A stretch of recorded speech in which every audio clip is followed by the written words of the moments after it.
Welcome back. There is new controversy this midday for Amazon. Joe Fryer on the new Prime series sparking outrage over its fictional depiction of the Holocaust. Though inspired by true events, the new Amazon Prime series Hunters is largely fiction. Your grandmother wished to protect you. From what? Nazis, Jonah. Oscar winner Al Pacino plays a Holocaust survivor who leads a faction of vigilante Nazi hunters in America in the 1970s. One scene in particular is drawing sharp criticism. It depicts Nazi guards at Auschwitz using prisoners as human chess pieces. The Auschwitz Memorial writes, "Inventing a fake game of human chess is not only dangerous foolishness and caricature, it also welcomes future deniers. We honor the victims by preserving factual accuracy." The series was created by 31-year-old David Weil, whose grandmother is a Holocaust survivor. That attracted Pacino to the role, as he told Willie Geist in an interview before this controversy surfaced. And it's always something when it's personal, because that's really art in a way, when it's personal. Weil says to be respectful to real victims, he created fictionalized events, including the chess match. It is true that Nazis perpetuated widespread and extreme acts of sadism and torture, and even incidents of cruel games against their victims. I simply did not want to depict those specific real acts of trauma. The latest debate in a discussion over how best to keep the stories of Holocaust survivors alive. Joe Fryer, NBC News. That does it for KPRC Channel 2 News Midday. Thank you for joining us. Channel 2 News at noon starts now. Live from KPRC, this is Channel 2 News at noon. Caught on camera, an armed robber forces an employee at gunpoint to empty the cash registers. Where this happened and how you can help police catch the thief. An update to a firefighter who was injured on the scene of a massive apartment fire. What we just learned about his condition just moments ago. And it is almost rodeo time here in Houston. Trail rides are now underway. The event happening at NRG Stadium today to get things started. But first, we begin with that developing story out of Northeast Houston. 2 men in a truck were shot. One died at the hospital, the other still receiving treatment. Police were called to LBJ Hospital just after 4:30 this morning. That is where police say the men showed up following the shooting. Channel 2's Taisha Walker has more on the evidence police are gathering. The bullet-ridden truck is no longer here outside of the hospital. Houston police had it towed away to scan it for evidence. Meanwhile, the surviving victim is still here at the hospital receiving treatment. Houston police are searching for answers to 2 major questions this morning. Where was this truck coming from around 4:30 this morning, and who shot it up? We're not sure where. Here in town at an address, we're not sure where the shooting occurred. Homicide investigators say the shooting happened outside of the white pickup truck. Several bullets struck the passenger side and shattered both front glass windows. Detectives say when the truck pulled up to the emergency entrance of the hospital, one of the men jumped out for help. I just know that he came in, informed the hospital staff, and maybe the security guard, not sure which one, that they needed help, and they got him in there as quickly as they could. The passenger died. The driver was treated at the hospital for a gunshot wound to his face. Investigators are hoping to learn the identities of the 2 men soon to try to piece together where they were and what might have led up to the shooting. Anyone with information about a shooting overnight, especially on the north side, is urged to call Crime Stoppers at number 713-222-TIPS. On the north side, Taisha Walker, KPRC, Channel 2 News. Taisha, thank you. This just in, we have learned the firefighter who was injured while battling a 3-story apartment building fire last night has been released from the hospital. Firefighters were called out to Broadway near Hobby Airport last night. We are told the firefighter was pinned between a fire truck and a district chief's SUV. He was taken to the hospital after complaining of pain in his thigh. The American Red Cross is now helping people who were displaced by that fire. Houston police just released this video and hopes you'll recognize the man in it. They say he is wanted for aggravated robbery with a deadly weapon. This happened back in January at the Big Bear food store on Magnum Road near 290. It shows a man dressed in black running inside of the store and then pulling out a gun. Police say he demanded money from the cash register before leaving in a silver Nissan sedan. If you recognize him, you're asked to contact police. Turning to the latest in the coronavirus crisis, stocks fell at midday trading on Wall Street as the market tries to bounce back from a dramatic downfall yesterday. This is a live look at the big board right now. The sell-offs yesterday were due to fears over a global economic downturn amid the coronavirus outbreak. It was the market's biggest drop in 2 years, following more than 1,000 points. Meanwhile, it is a race against the clock to help find a vaccine to keep the virus from spreading. So far, there are at least 53 cases of coronavirus here in the U.S. Some of those patients are in San Antonio. The U.S. is planning a clinical trial of Gilead's experimental drug for the novel coronavirus. That is according to a post on a government clinical trials database. It will be run by the University of Nebraska Medical Center along with a government agency. President Trump spoke from India this morning, reassuring Americans that his administration has everything under control. You may ask about the coronavirus, which is, very well under control in our country. We have very few people with it. The people are getting better. They're all getting better. The president and first lady are wrapping up their last day in India with a state dinner. Turning now to our forecast on this Tuesday. Turning now to Britta Merwin, our meteorologist, for the sunshine. Thank you. It's such a wonderful day out there already. I know, it is beautiful.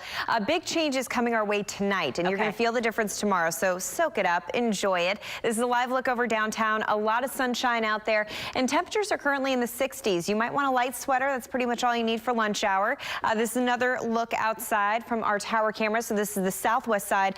More good stuff out there. We're at 68 degrees currently at Bush Airport, 64 in Conroe, mid-60s at the coast, and we'll be topping off in the mid-70s today. So just really nice stuff. Around 74 degrees here in Houston.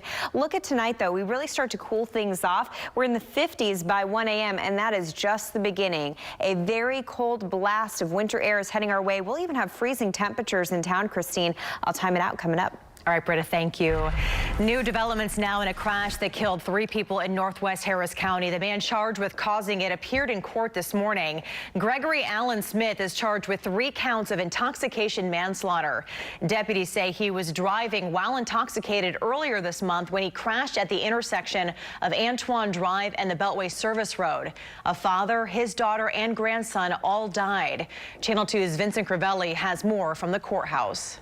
Good afternoon. That's right. The judge set Smith's bail at $800,000 and said he was a danger to society.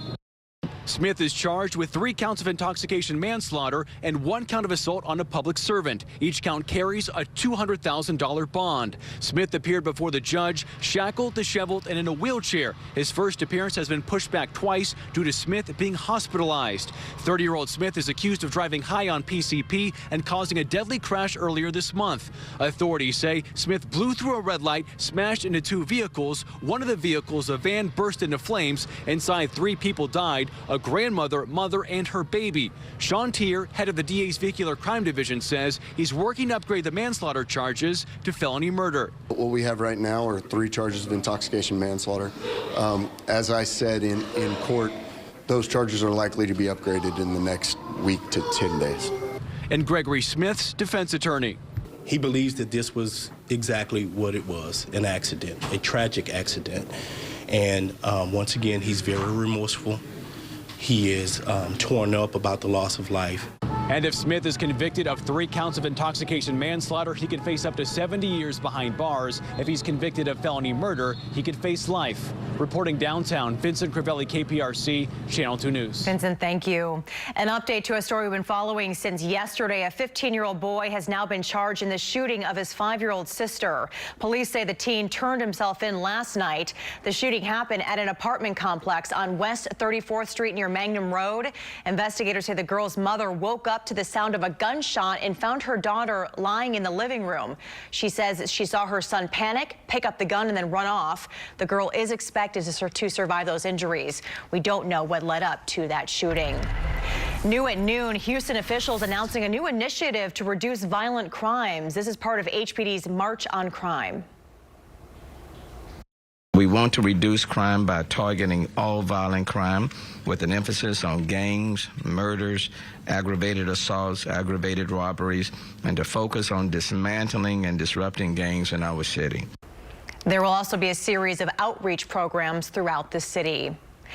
We are just 1 week away from the start of the Houston Livestock Show and Rodeo. The competitions, the concert, the food, the shopping all begin with one truckload of dirt. Today, the dirt will begin moving into NRG Stadium. This is video from last year.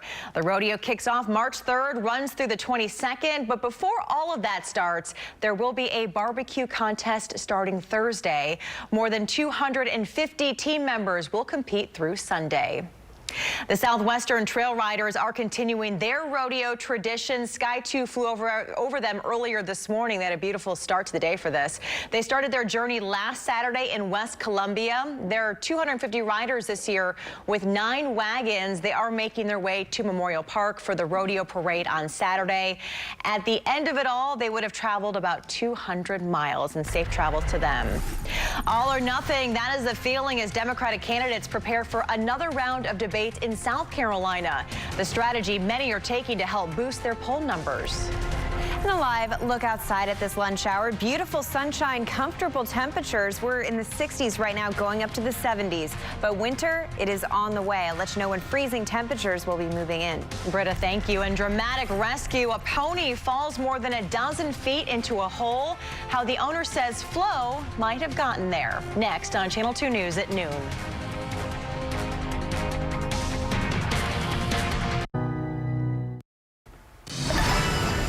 7 Democratic presidential candidates will take the stage today for a pivotal debate in South Carolina. Many say they will have a new strategy, taking down Senator Bernie Sanders. With much to lose on the line, Joe Biden staked everything on this debate as voters prepared to head to the polls this weekend for the primary. Recent polls show Biden has some serious competition from Bernie Sanders. After strong finishes in the first 3 contests, Sanders is heading into South Carolina's primary as the frontrunner. NBC's Andrea Mitchell has a preview of tonight's debate. Bernie Sanders threatening Joe Biden's lead in South Carolina. The national frontrunner now the candidate to beat in tonight's debate. We have the energy and the excitement that we need to create the largest voter turnout in the history of this country. Both Biden and Mike Bloomberg also releasing new digital ads targeting Sanders. Biden accusing Sanders of considering a primary challenge to President Obama in 2012. I think it would be a good idea if President Obama faced some primary opposition. Sanders denying it. And I did not give any consideration to running for President of the United States until 2015. Bloomberg's ad blasting Sanders' past votes against gun safety legislation. And the views on gun control in rural states are different than in urban states. Both also critical of Sanders' praise for some of the late Cuban dictator Fidel Castro's programs. When Fidel Castro came into office, you know what he did? He had a massive literacy program.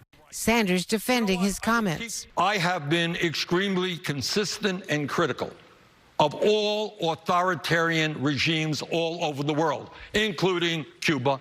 That new NBC News Marist poll shows a tight race in South Carolina. Biden leading Sanders by only 4 points within the margin of error. Biden is still ahead of Sanders with black voters by 15%, but Sanders has been catching up. South Carolina is going to determine who the next president of the United States is going to be. You really are. That was Andrea Mitchell reporting. With Sanders currently leading in delegates and national polls, South Carolina is a must-win for Biden, who needs a strong debate performance tonight. The former vice president is expected to get a boost tomorrow when he will be endorsed by Congressman Jim Clyburn. Harvey Weinstein is in the hospital. He's being held for observation for high blood pressure and heart palpitations. Weinstein was taken to the hospital as authorities were transporting him to jail. The disgraced movie producer was found guilty yesterday on 2 sexual assault charges. It is unclear when he will be taken to Rikers Island. A judge ordered him straight to jail following his conviction yesterday. Sentencing is scheduled for March.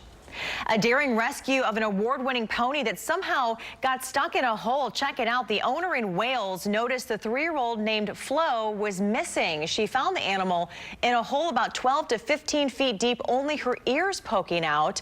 A dig operator was called in to gently scoop away some of that dirt.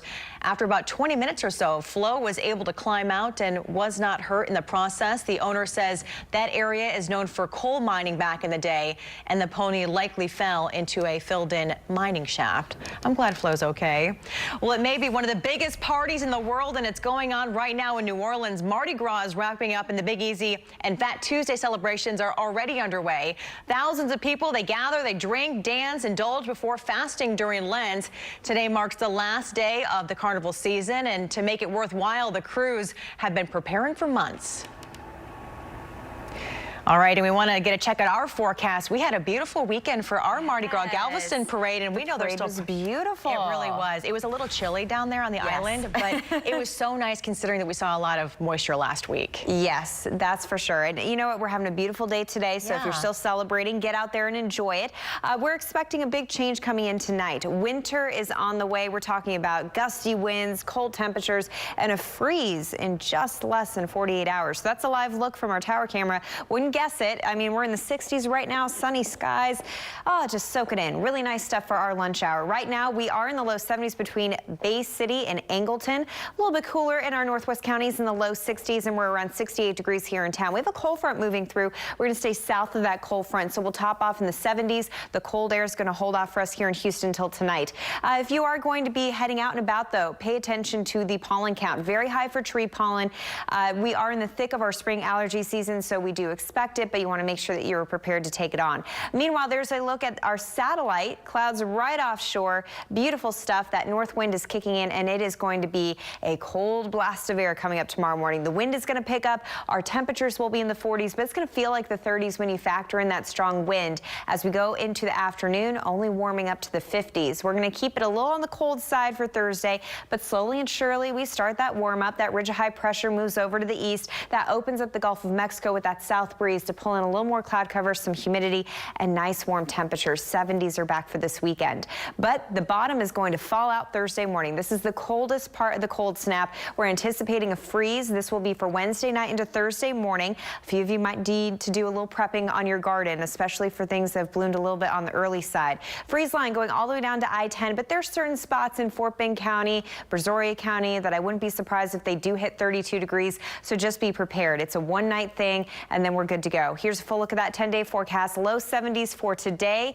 Tomorrow is windy and cold. Dress in layers. It will be a freezing start to Thursday, a rather cool Thursday afternoon, but then we're looking good. It's going to be chilly Friday morning, but that's really the start of the warm-up. Upper 60s as we close out the work week, and then 70s are back. Looking at the long range forecast, Christine, we have a lot of 70s on there, and usually, you know, by the time we get to rodeo, that's when we expect that last cold snap. So this could be the last taste of it. If you like that winter weather, make sure you soak it in, enjoy it. Wear all the cool temperature wardrobes that you have. Exactly. Once if you like your boots, if you like all that, you the ladies know what we're talking about, because you save the coats and then next thing you know it's 115 degrees or so. Don't lose the opportunity. Got it. All right, Britta, thank you. All right, so we are celebrating Mardi Gras all day long. We want to make sure that you have a good time even if you're not in New Orleans. Derek and Courtney joining us live from Houston Life with a little bit of a taste from the Big Easy. Hey guys. Hey Christine, that's right. Of course, today is Fat Tuesday, so there's another reason to celebrate before we stop celebrating, right? Oh yeah, always. Absolutely, and we do that, of course, with music, and the best way to do that is in our studio today. Zydeco music mixed in with a little soul and some rhythm. We have Ra Ra and Da Zydeco All-Star Band here to whip us through all the Fat Tuesday celebrations. I know, great with some live music. I've been listening to their sound check. They're going to do a fantastic job. Also, what's Fat Tuesday without some king cake? We're going to get a little 411 on how these cakes are made. Lauren Kelly will visit Three Brothers Bakery. We're going to learn a bit of the history behind this popular Mardi Gras tradition and, of course, go over all the rules. What happens in the event you get the baby? Yes. The plastic baby. But it's on the side now, right? It's on the side now, I guess, because it's a choking hazard. But just we're going to figure it out. Chew carefully, people. Absolutely. Also, if you're planning your staycation, maybe for the weekend or spring break coming up around the corner, we have Sugarland mom blogger here in studio to talk about her favorite hidden gems and places to go with the family. You're seeing a couple of the pictures already. Brazos Bend State Park, George Observatory, the Hindu Temple in Stafford, and a whole lot more. So get ready with your pen and paper to make all of those great notes. There are so many great day trips around this area, so I agree with you.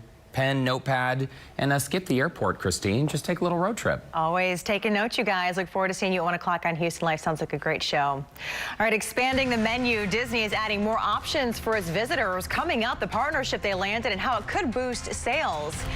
In Magical Adventures, book lovers are bringing stories to life right on their shelves. The creations that they are making and how you can do it as well.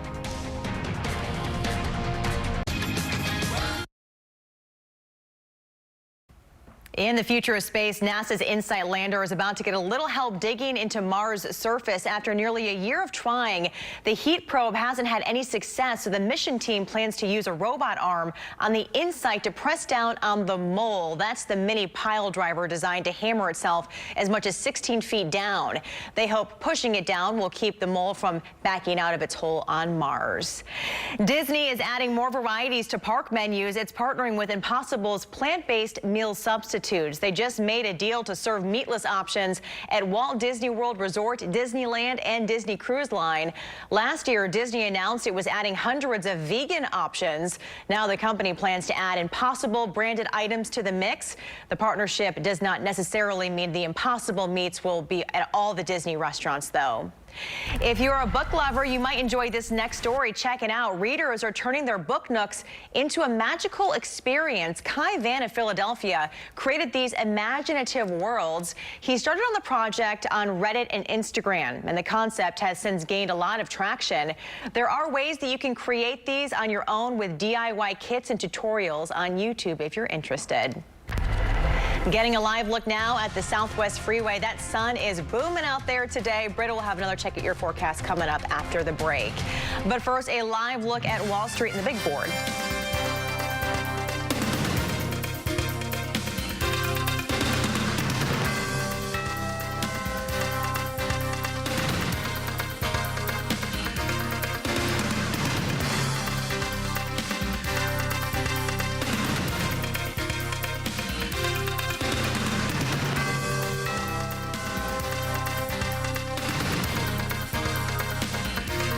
More. Britt and I cannot get enough of this next story. Oh, I'm glad we're doing it again. Yeah, they're the heartwarming reunions that everyone loves to see. So Naval Chief Michael Ryan met his 4-month-old baby for the first time since he was deployed 7 months ago. There's that loving hug right there. Ryan and 144 others are on the USS Texas submarine. They patrolled the Indo-Pacific with a stop in Australia. Look at that sweet baby. Ryan says that he's happy for his break and really excited to finally meet his son.